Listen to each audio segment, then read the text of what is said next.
or tough acts to follow. My name is Steve McMurray. I'm one of Rebecca's brothers. For those who don't know sort of the sequence, there were 6 children in our family. The oldest, Sue, is here. My brother Bob. I was the 3rd out of 6. Rebecca was immediately after me. And we have one sister who passed away about 12 years ago. She's not with us any longer, but Tom is also here. And I just want to, before I begin, just express my sorrow. As a brother, you really can't ask for more than to have somebody who loves your sister. And you're a fine example. My mother couldn't be here, Joan. Nobody can express the feelings that a mother has for a child. And I just know that when she heard the news that it was a difficult thing for her to lose any child is always a difficult thing.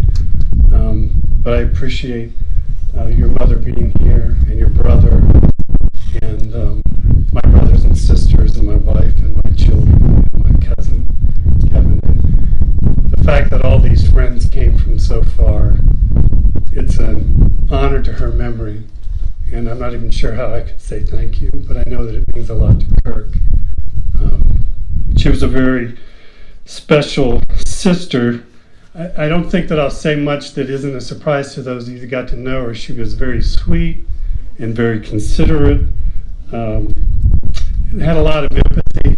She would listen, and she always was somebody who would draw you out. She loved to play card games, Scrabble games, anything with words. She thought she was really smart. She was. She really was. But she was competitive too. She did not like to lose. She never cheated that I'm aware of, but I'm not sure. She spent a lot of time with my brother Bob, so she probably picked up a few tricks. When she was young, she always wanted my dad to call her princess. I can remember at the dinner table. She used to call her princess. I didn't really understand what I'm sure I do today, but if we knew her, listening to her fashion sense and just things that were fine, she just had a lot of it. She was very sensitive, and I'm going to confess that I, as a brother, took the opportunity to tease her because I could easily get a reaction out of her, and I wish that I now had not done that. She worked. She was we had summer jobs. At one point, she worked an administrative job, and she had many talents. I'm not sure that she knew that she could do shorthand. And back in those days with the IBM selectors, she would fly with those fingers, and she would take this job and come home and talk about how tired she was. And it was my opportunity. I worked as a mover, so I was moving stuff 6 days a week. Of course, I thought my job was harder, so I would kid her about how can you be tired? You just move your fingers all day. There's nothing to it. She would. I think she cried. I don't remember.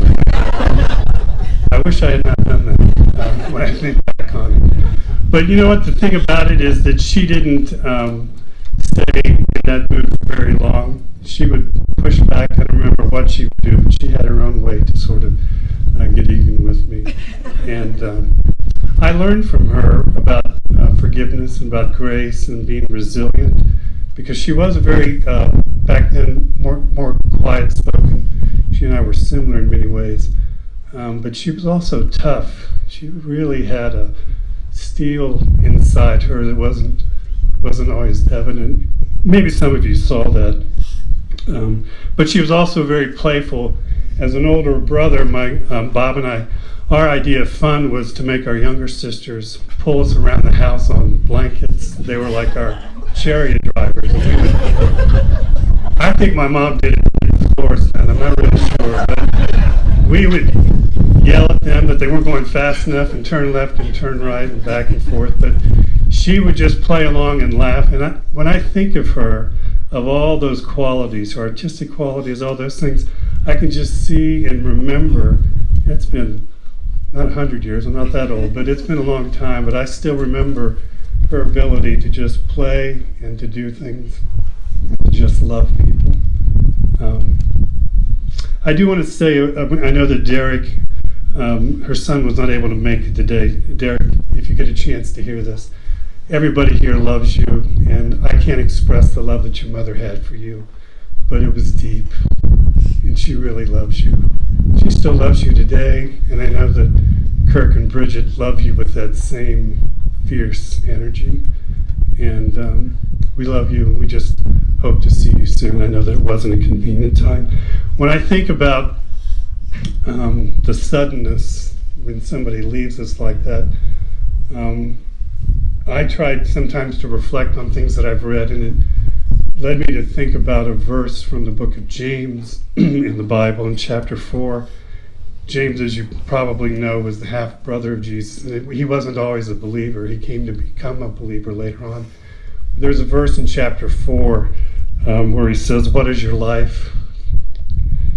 For you are but a mist that appears and then vanishes." And when I think about the suddenness of hearing that she was gone, it just reminds me that I need to take that admonition into my own life, and I'm sure many people might have a similar thing, that our lives are very, very fleeting, and she certainly poured a lot into her life and used her abilities and her talents in a way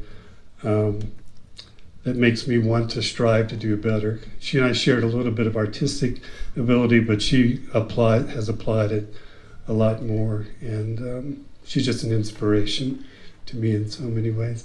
And I think of that same book at the beginning, James counsels us to count it all joy when you suffer trials. I don't understand God's plan sometimes. She's not and I wouldn't want anybody to leave, but she's not the person that I wanted to leave. I know it's not the same with you. God tells us that it's a part of a tapestry that he's put together. We don't see it. Someday we will get to see it. But I would just urge us all to remember her for the beauty that she was. She had a brief life when we think of things, but a gorgeous life and so many strong memories. And this is a difficult trial for you, and we all will do whatever we can to help you through this difficult time. We loved her. I know you did. Thank you. Hoping that I get through this, but I need to do this for Rebecca. She was my dear friend. But I'm going to go back all but 40 years. And we met Kirk because he joined Kiewit, and my husband worked for Kiewit. And I'll never forget the day hearing that he met the girl of his dreams. And shortly after, we went to the wedding. We went to Kirk and Becky's wedding. Oh, I'm sorry. But I needed to say that because she was a charming young lady, young girl, and Becky seemed to fit her at the time. She was charming, and yes, but she was still growing. And then she became a wife and then a mother, and I saw her grow. And she said she wanted to become Rebecca, and how fitting that was. She's a classy, soft-spoken, gentle, kind person, and Rebecca just seemed to fit. Some people, like my husband, had a little bit harder time, and to actually, he would tease her every now and then when she and my husband disagreed. He would say, "Now, Becky." Anyway, we traveled together. Kirk and Rebecca and Richard and I did 3 horseback riding trips in Europe, and wonderful times. And she joined I'm going to tell a story. 2 really that are funny, because one that Rebecca teased me about for years is we went shopping one day and came out with our packages. We put them in the car, and I got in the front seat, and I said to her, "Oh my God, Rebecca, I must have left my keys back on the counter. And she jumps out of the car and she runs in there, comes back and sits in the car, and she says to me, Audrey, they didn't have it. They couldn't find it. Wait a minute. How did we get in the car? Oh gosh, the keys were in my pocket. So for years after that, Rebecca and I would go someplace, and not every time, but once in a while she'd say to me, Audrey, you have the keys? And I would. So the other funny one was when we went to Spain on the horseback riding trip. Kirk had to go back to work, but we were meeting our daughter and son-in-law in France, and we asked Rebecca to join us. And she said, oh good. She said, I took French and I can practice some of my words. You know what words she knew? Oui. She agreed with every French statement there ever was. But I got back with her because after she would say to me, Audrey, do you have the keys? I'd say, oui. So it's wonderful memories like that I have of Rebecca. And I must say that this is, as Kirk said, the ideal place for this, because she loved this place. She would call me many times during the summer and say, let's pack a lunch and meet. And we would sit on the porch out there and talk about how blessed we were.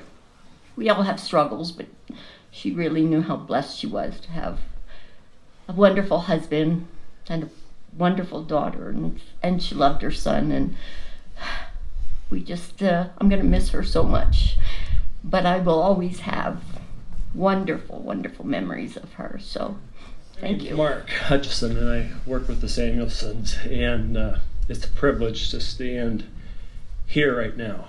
A couple reasons. Those two horses in the pasture next to us they're here for a reason. The chestnut horse, Rebecca called Keeper, and it's a picture horse out of Nebraska, and when Kirk bought him and we brought him home, we've been messing with him, and he was a pleasant, very, very pleasant surprise, and just so willing. And he kind of reminds me of Rebecca because he's quiet, and he just was at always the right pace. And she asked me what I thought one day about him, and I said, I think he's a keeper.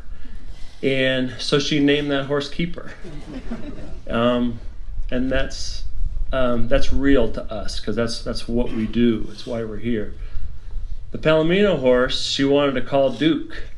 And they have other registered names, of course, but a big part of what our goal was to watch the connection that Rebecca had to the land and the ranch and these horses. And as you spoke earlier of your mom, she was very fashionable.